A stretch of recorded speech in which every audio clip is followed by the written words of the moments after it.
Hey guys! So it is April 1st, it is my birthday month, and it may be a little bit chilly, but that's okay. It snowed last night, and I love the snow. So I'm here, I've got Dolly with me this evening. Say hi, Dolly. She has enjoyed me being home.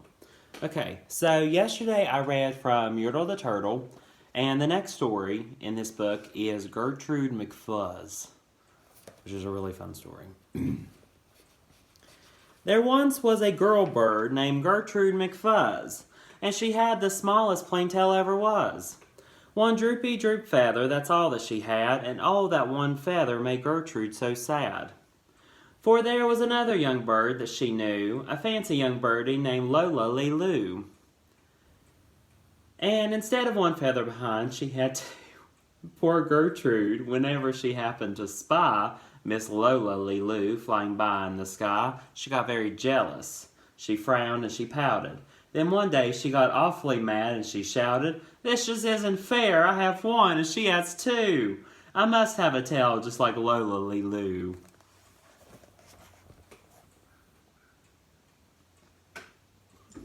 Dolly? Bless you. That was James Dean.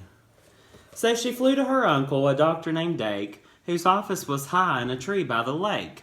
And she cried, "Uncle Doctor, oh please, do you know of some kind of a pill that will make my tail grow?" "Tut tut," said the doctor. "Such talk, how absurd. Your tail is just right for your kind of a bird." Then Gertrude had tantrums, she raised such a din, that finally her uncle the doctor gave in. And he told her just where she could find such a pill, on a peelberry vine on the top of the hill. "Oh, thank you," chirped Gertrude McFuzz, and she flew right straight to the hill where the peelberry grew.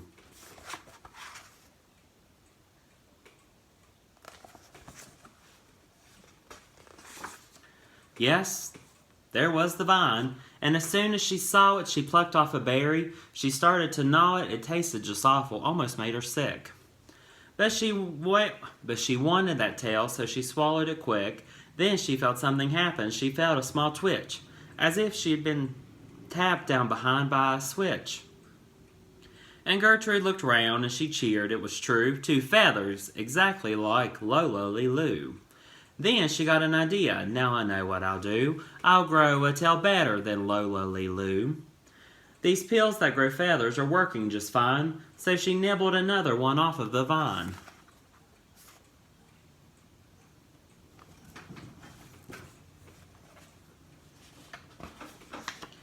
She felt a new twitch, and then Gertrude yelled, "Whee! And Miss Lola has only just 2. I have 3. When Lola Lee Loo sees this beautiful stuff, she'll fall right down flat on her face sure enough. I'll show her who's pretty, I certainly will. Why, I'll make my tail even prettier still." She snatched at those berries that grew on that vine. She gobbled down 4, 5, 6, 7, 8, 9. And she didn't stop eating, young Gertrude McFuzz, till she'd eaten 3 dozen. That's all that there was.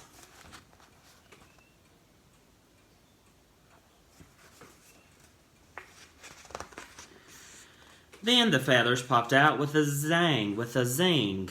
They blossomed like flowers that bloom in the spring, all fit for a queen, what a sight to behold. They sparkled like diamonds and gumdrops and gold. Like silk, like spaghetti, like satin, like lace, they burst out like rockets all over the place.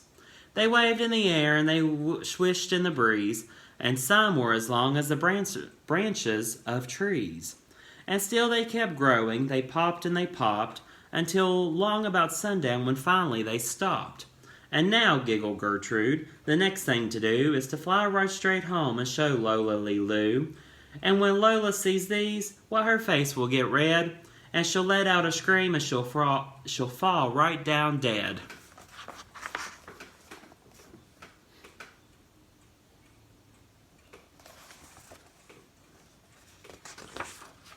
Then she spread out her wings to take off from the ground, but with all those feathers she weighed 90 pounds. She yanked and she pulled and she let out a squawk, but that bird couldn't fly, couldn't run, couldn't walk. And all through that night she was stuck on that hill, and Gertrude McFuzz might be stuck up there still if her good Uncle Dake hadn't heard the girl yelp, He rushed to her rescue and brought along help.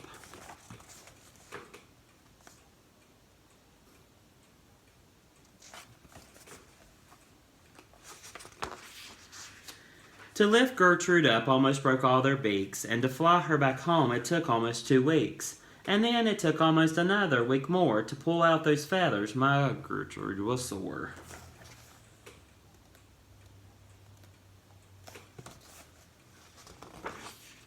And finally, when all of the pulling was done, Gertrude behind her again had just one. That one little feather she had as a starter, but now that's enough because now she is smarter. I really love that story. So I don't know if you guys noticed, but come here, Judy. I have Judy. Oh. Can you say hi, Judy? You say hi, Judy. Ah. All right, guys. I hope you have a good evening. I will see you later.